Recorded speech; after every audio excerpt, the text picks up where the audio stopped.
Hello everyone, Ayrton here, and in this video I'm going to explain about the missions and expeditions in Evrloot. Alright, let's get started. I'll start with the expedition, okay? The expedition consumes energy, folks. There are two expeditions, okay, that exist in the game. The Rift, which is, let's say, the end game content, right, currently. And there's the expedition when you come here on the map, see? There's the little skull, which is the Send Tower, the beginner expedition, let's say. It's where you'll start, okay? But let's go. The mechanics of the expedition itself are the same for both. You can see, look, here at the bottom, I have this bar, and they are energies. Playing 100% there in the free mode, you will always have 3 energies, and you unlock more. As you achieve achievements, there are a number of characters. For example, I can reach up to this 5th energy. This 6th one here, see, says it will only be unlocked in Season 3, so there's no way to get it for now. So you consume one of these energies to be able to enter the expedition. But there's a catch, folks, and it's very important. See, here in the upper right, you can see, look, that there is a pool of marks, right? And there is a multiplier. When this multiplier reaches a certain X, you will enter the expedition and you will see it will say, begin free expedition. In this case, you can do the expedition for free, even if you don't have energy. You can enter here and do it. So, it's very important first to spend the energy you have, obviously, but every time there's an X on the multiplier, you should come and do it too, because you'll be able to farm more, level up your characters more, etc. How does this work, right? Basically, you can see there, look, that there are 1,195 quotient marks left to reset, and the last reset was 13 minutes ago. It just changed to 14. This here, folks, is related to the Rift, okay? It's not related to this Send Tower. Here in the Rift is where people are farming the marks for the airdrop.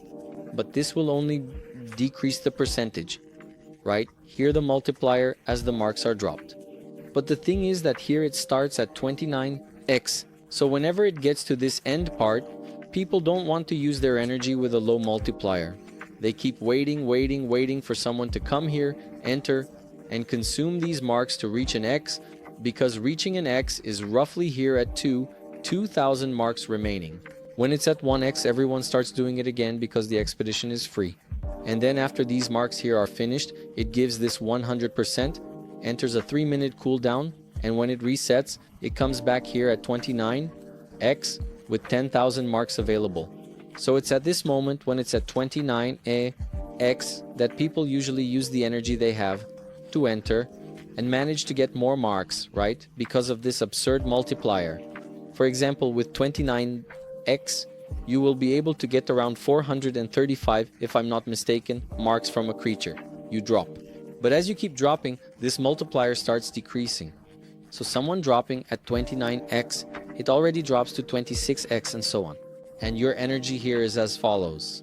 The moment you spend your first energy, there will be a 20-hour cooldown to reset all of them, okay? So look, you can see that mine will reset in 14 hours. I've already used 2 of the ones I had, right?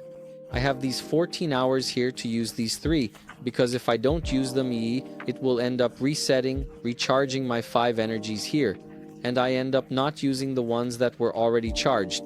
And another mechanic, guys, is the issue of difficulty, the difficulty streak.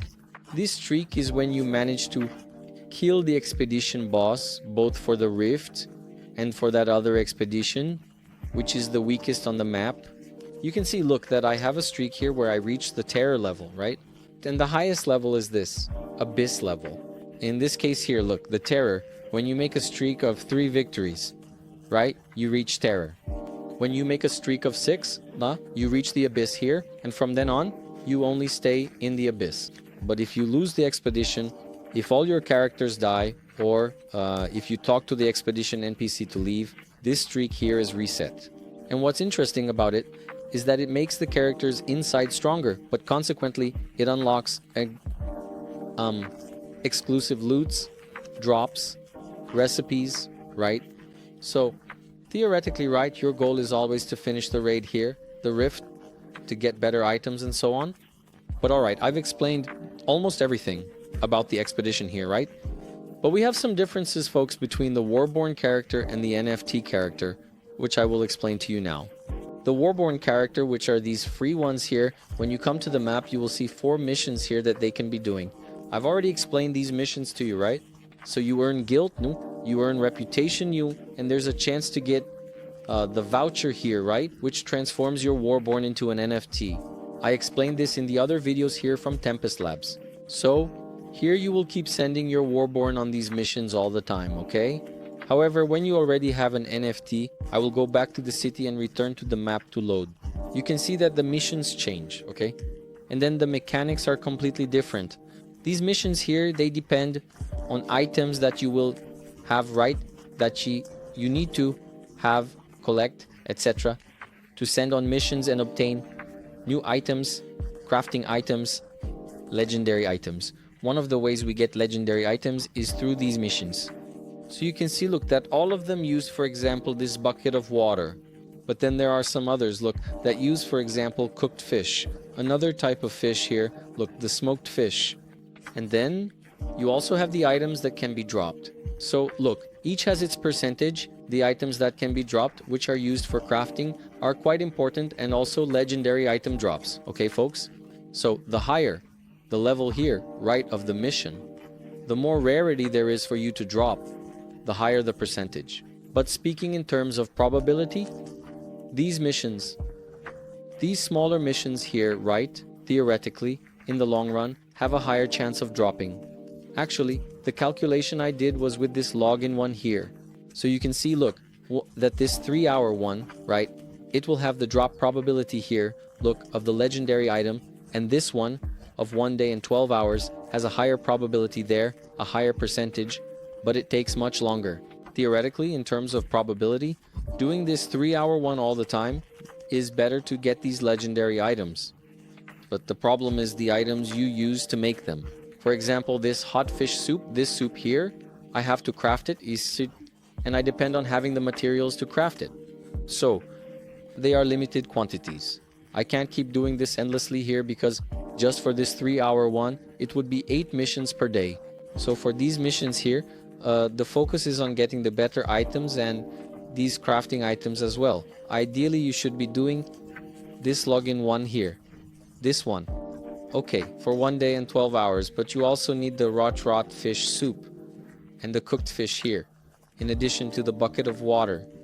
And here, in this droplet one, right, you have this mission that uses the smoked fish and also the cooked fish here, in addition to the bucket of water as well. And this one here, you only use a bucket of water, okay? But like, it's very specific for you to get some crafting items. So, your NFT characters, you will be doing these missions here. You see what you want to do, what you need, etc. I will also make a specific video talking about professions and crafts, okay? And that will help you understand which direction you want to build your NFT character. Guys, and to get the bucket of water, which is the important part used in practically all the missions, etc. It's here, look, in the Dust Clan, you can enter here, and you will talk to this NPC here, Bill. Talking to him, he has this mission, look, of 8 hours where you can send your character and get the bucket of water, okay? For each NFT character you have, you can do this. However, during the expeditions, there's a chance you might also drop it. And even from the missions you do, there's a chance you might find water as well. But righty, at the start, the most guaranteed way to find a bucket of water is by talking to this NPC here and sending them on this mission. Well, folks, and now giving a tip regarding expeditions, okay? The expedition will be a little different for you who are just starting now compared to the character that is already leveled up. And I'm not even talking about NFTs, okay, folks? It's about the character being leveled up, really, okay? Having a level here with plenty of status, the equipment already equipped, and so on. Because even with the Airborne, you will be able to do the Rift, alright? And participate in the airdrop, collecting the marks here, and so on. This Rift is not exclusive to NFTs, just to make that clear. However, as soon as you start, your Airbornes will still be quite weak, okay? So my tip is, here in the Sand Tower, try to avoid going straight to the bosses. You should farm the creatures on the maps and such, and then you return to do the extraction, okay? without reaching the level of the boss to try to kill it, because most likely with your weak characters you will lose and end up losing their life. I myself have already killed several of my airborne characters. This one right here, look, the one in front, it used to be a little heart here. So now I'm going to show you roughly the path you can take to avoid these bosses, because the place where the boss appears is fixed, but the boss may or may not appear there. But in any case, it's good to avoid it. I'm going to use some of my energy here, right, to show you. It wouldn't be ideal here, but I'm going to do this to show you everything properly. Alright, I entered the Sand Tower Expedition. Oh guys, and a detail. The game is entirely on chain, okay? So sometimes you might perform an action, and it might take a little while, you'll know, or it will tell you if something happened, just hit F5. It's normal, alright? Just now it happened to me. I clicked to start the expedition, and a message appeared saying it didn't start successfully and I needed to refresh the page. I refreshed it and it went straight to the expedition, okay? Because everything is done here on chain. So, alright, here at the beginning, look, you can see there's a path here, right, to the ruins. And here there's a little door, okay? This little door here is our exit. So when we enter here, look, you can see there's this NPC, Janellum, and it's with him that we talk to be able to leave, okay? But I'm going to do a little run here to show you. You can also see that I ended up entering here with my NFT characters, right? So it will be easy to kill these mobs. But you will be there with your airborne characters. So as soon as you come here, there might be a monster here. Click on them and you'll start the battle. So here, look, I entered a battle. I can skip here, right? Which will be faster. If loot drops, there will be this little bag. Click on it. You will be looting. So here, look, what rotation would I do?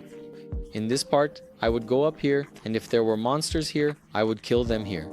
Sometimes, folks, it might take a little while, so be patient, click, and wait a bit. If it takes too long, you press F5, which theoretically, right, will take you back to the part where you were, correctly.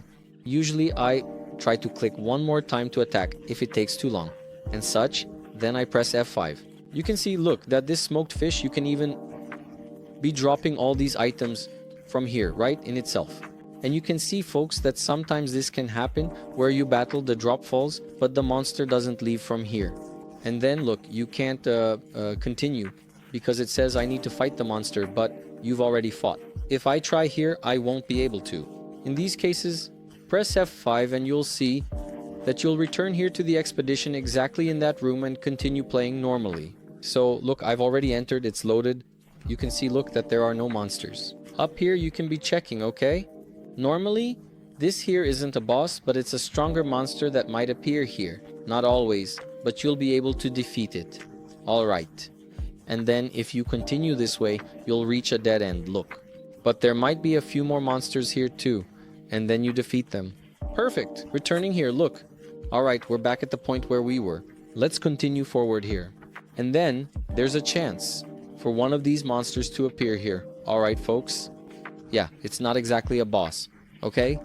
But my recommendation right away is, if you have, a weak creature here with low health, you should switch it out, because you can make these switches. So for example, I can switch here, see, the position, leaving the one with more health at the front. Always, what is the order, okay? The first one is the one that will be tanking the most, obviously. The middle one has the least chance of taking a hit, and the one at the back has a slightly higher chance, of taking a hit after the one in front. So, alright, we're going to battle with him here as well. Great, we defeated them here. And then, in this part here, if you come through this gate here on the left, you'll have some rooms where you can go normally and such. But there will be a specific room up ahead, which is a room of a possible boss. And then, I think it would be nice for you to try to avoid that, because it might be that at the beginning you end up killing your entire party. So you can come down here, okay? And then coming down here, look, to the right, you can keep walking, and here you start to encounter some other mobs, some other types. They're a little stronger, but nothing too crazy. And coming from this side here, you will minimize the chance of encountering the boss. And another thing, folks, if you happen to encounter a boss, it's not a problem. It's just this beginning part that's a bit complicated, because your characters are not yet equipped, etc. So that's why the sooner you can equip them, keep collecting the guild, buy the packs, open the items. Don't be afraid to use them. Equip them. Put all the items on all of them, even if it's a white item and such. And then you start focusing on improving. So we entered the match here, killed, alright? And here I'm already heading back, okay folks, to the exit, because otherwise the video will get too long, even though it's already getting long. So that's it. We arrived here at the entrance, we come here, talk to our NPC, follow him, and then, alright, we will be leaving. Remember that if you leave this way, even though you didn't lose the expedition, this victory here doesn't count towards the expedition streak, okay? So you'll see here, look, that mine was reset and I will be here as Whisper. So look, you can see that I already had the terror, right? But because I left by talking to the NPC, my streak was reset, so it really only counts when we kill the boss. And then in this way, Ki, you'll be doing your expeditions, improving. So for example, look, this one of mine here is already fully equipped. What can I do? I come here, I'll start opening packs on the other characters to put at least one piece of equipment on all of them, right? Both on this one here and on this one here, I'll be distributing the stats. And then when your character is around level 10, your 3 characters at level 10, you'll already be able to do a little part here in the rift. You'll start to evolve here within this rift, okay? Just pay attention, folks, because the rift is random, okay? It's not like on the map of that other expedition with fixed locations. It will generate itself. So to reach the boss, you have to walk a lot. And every time you change maps, right? There within the expedition, you lose a bit of health. And this becomes more challenging as the level you stack here increases. So the more difficulty streaks you have, the more health you will lose. And that's where the strategy of starting to use potions comes in. So look, you can equip 3 health potions here.